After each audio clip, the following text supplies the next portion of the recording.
Welcome to a Community Partners interview where we explore the organization's opportunities and resources that look to make change in our daily lives. I'm your host, Sean Pickard, and you're listening to Voices for Ability Radio, all abilities, all the time. Today, I'm joined by Sindiswa Moyo, the Program Director for Beyond 18 Disability Services. Beyond 18 Disability Services' vision is to create a world where adults with developmental disabilities are supported, empowered, and celebrated, not only through engaging day programs, but through safe, inclusive housing that nurtures independence and community living. Their mission is to provide structured, meaningful programming and compassionate care to adults with developmental disabilities, and to ensure that every participant has access to the tools, relationships, and support they need to thrive every day. Beyond 18 Disability Services' core belief is that everyone deserves to thrive at Beyond 18. Thank you for joining us today, Sindiswa. How are you? I am great. How are you? I'm doing well, thank you. And before we get going too far here about Beyond 18, let's just touch base quickly on the Sindiswa Moyo experience. Tell us a bit more about you. What inspired you to work at Beyond 18? Why work with individuals with disabilities? So, my older sister was born with developmental disabilities. So, this has been my world ever since I was born. My mom also was a special needs teacher as well. So, after school, I'll go and I'll hang out there. So, I learned sign language from a very younger age. And so, growing up, I was privy to the challenges of the community and also seeing my sister struggle to find resources in her 20s is what then drove me to create Beyond 18 because I figured if she can find a program that meets her needs, it's going to help her with her literacy, her numeracy, her life skills. Going to be a full or 1 to 4. The hours were very, very short and not giving her that experience of actually being in school. And so then I created this to then for her to have her friends come out and hang out with her. So her name is Bahle, Bahle. So Beyond the B, actually a tribute to my sister. That is cool. Having that little tribute to your sibling in the name there. That is awesome. A little tip of the hat there. Thank you. Now, while I was looking into things for having our conversation here today, Sindiswa, I noticed that Beyond 18 has a number of different programs that are available to its members. Can you tell us a bit more about these programs?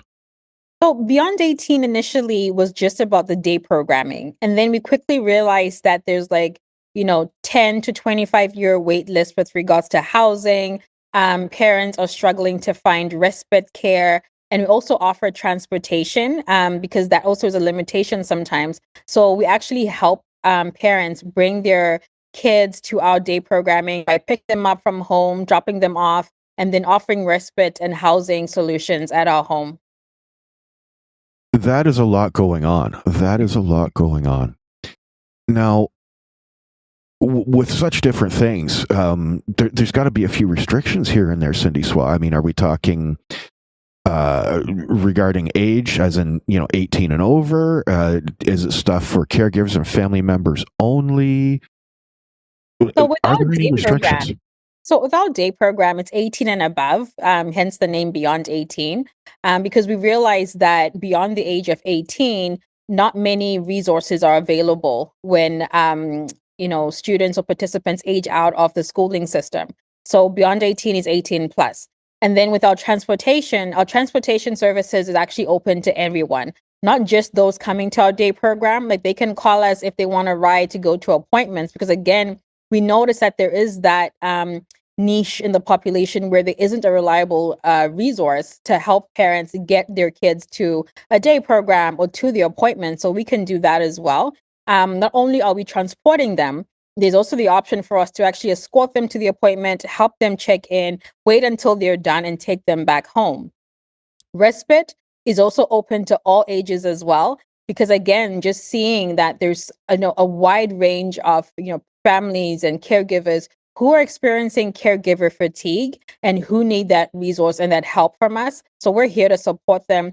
Housing as well has no restrictions as well. If you want a short-term housing solution or a long-term housing solution, you can just hit us up and then we can talk about next steps. Wow. Okay. I got to be honest with you, Sindiswa. I'm kind of floored by taking someone to an appointment, helping them check in, and then waiting for them. That is something that just doesn't happen anymore. No, it So, doesn't. Yeah. yeah, that is a huge gap that you're filling there. But also it's understanding that there are people who don't, like, I come from a big family. So when I need something, or my grandmother would, she's late now, but if she needed something, we would, escort her and be with her. And so realizing that some people don't have someone close enough to come and help them. That's where that came from. There's no extra cost for that. Like the first hour and a half is completely complimentary because we understand that there's that gap. Yes, and that is a huge gap, regardless of where you are.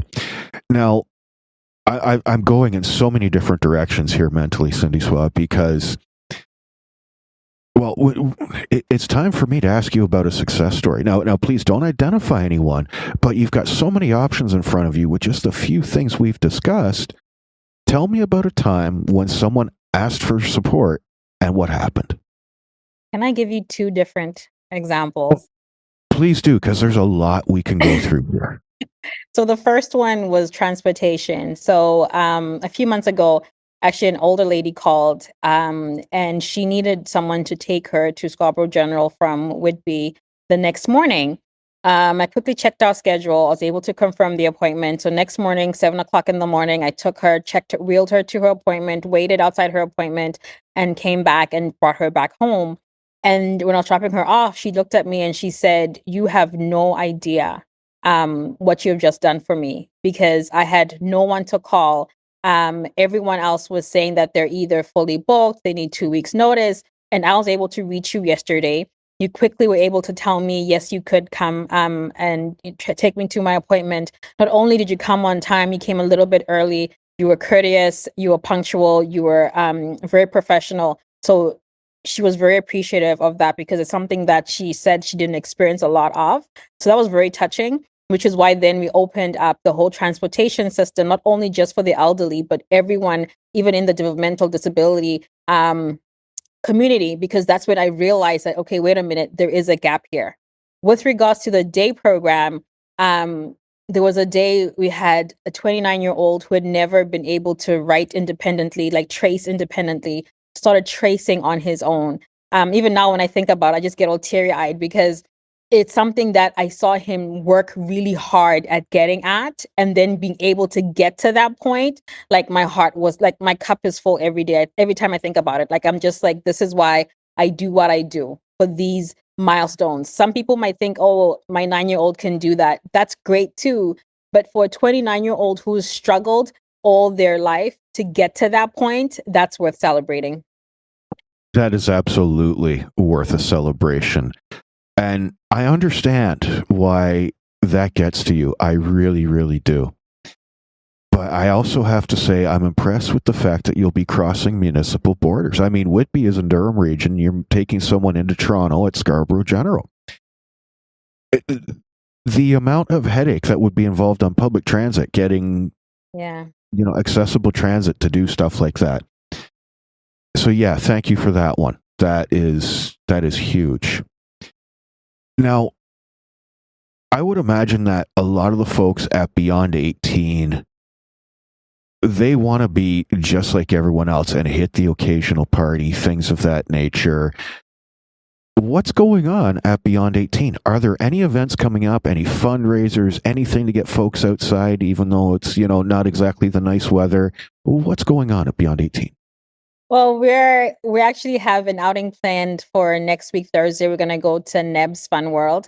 And then on the 24th, we actually have a Christmas party that we're planning. We don't have any fundraisers planned for this year, but then we are looking at our calendar of events to see what can we do next year in 2026 that's exciting and fun and also engaging for the public. So we will be doing an open house in January. So please, keep an eye out on our social media and our website for updates. Absolutely. We'll have to keep an eye out. But for folks to do that, what's your social media? How can they find that? So we're Beyond 18 Disability Services, and our website is www.beyond18, 18 is 18.ca. Okay, is we talking Facebook? Facebook, Beyond 18 Disability Services. Instagram, we're there, Beyond 18 Disability Services as well. And TikTok, we're there, all three platforms. And also LinkedIn. But on LinkedIn, 18 is spelled out in words, Beyond 18. Okay, so LinkedIn uses the words Beyond 18. All Correct. the other socials Beyond 18. Correct. Love it. I love the So voice. now, I'm sorry? I love your voice. Oh, why, thank you. Thank you. Now it's time to get a little deeper into you, Sindiswa. We'll find out a little bit more about you because I want to know what's the one thing you see happening over and over again to individuals with disabilities that shouldn't be, and how do we stop it? I think the one thing that I keep seeing over and over again is a discrimination. I think individuals don't, or should I say the community sometimes doesn't realize what like that stare or odd look means to the person receiving it.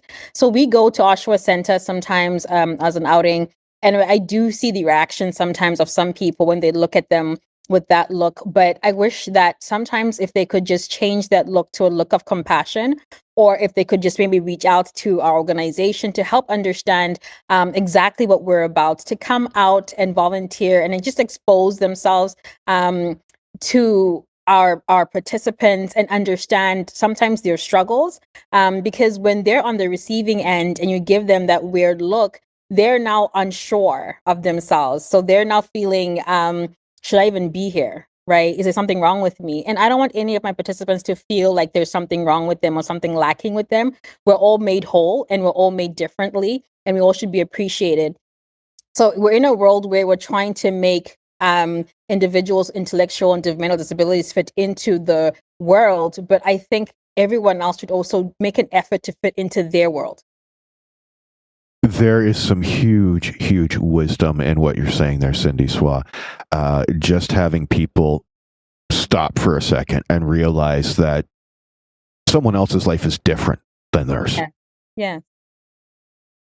Now, if someone wanted to become a member or volunteer with Beyond 18, what's the process for joining, both as a member or as a volunteer?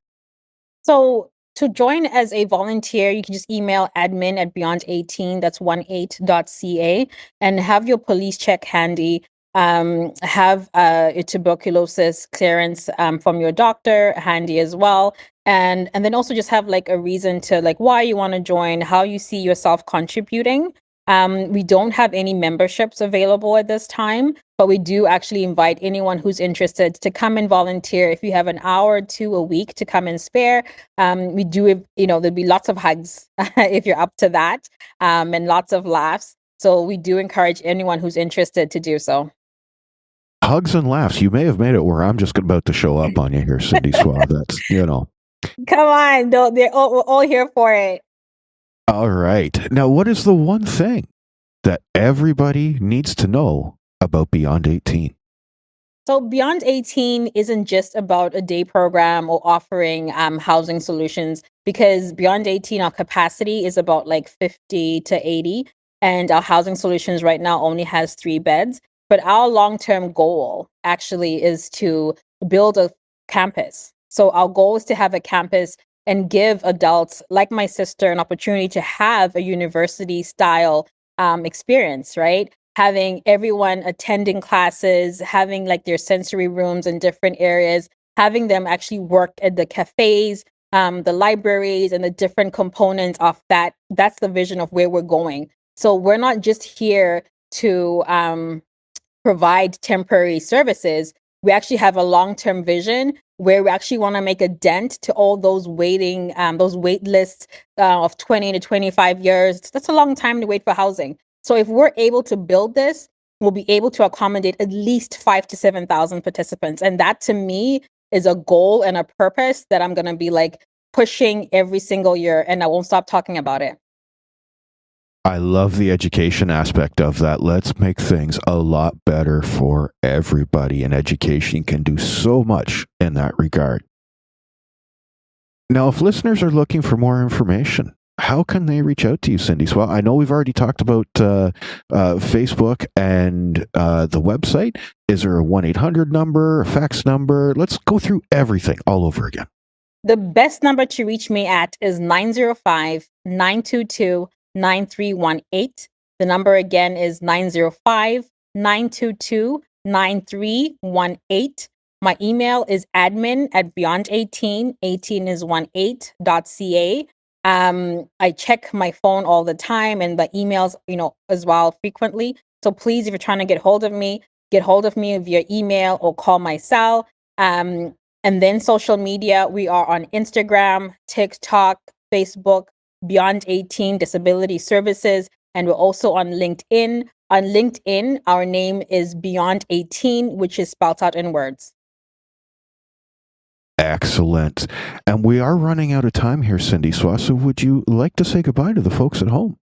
Thank you so much for your time. Thank you for listening. I hope that this resonated with at least some of you. And if any of you have anyone within your circles who has a child with mental or intellectual disability, because sometimes the caregiver is going through burnout, is going through frustration, sometimes not feeling enough. So that call of checking in to make sure they're okay goes a long way because they're also going through a lot. Thank you very much, Sindiswa. Ladies and gentlemen, that was Sindiswa Moyo, the Program Director for Beyond 18 Disability Services. And that's all the time we have for today. I'm Sean Pickard. Until next time, bye for now.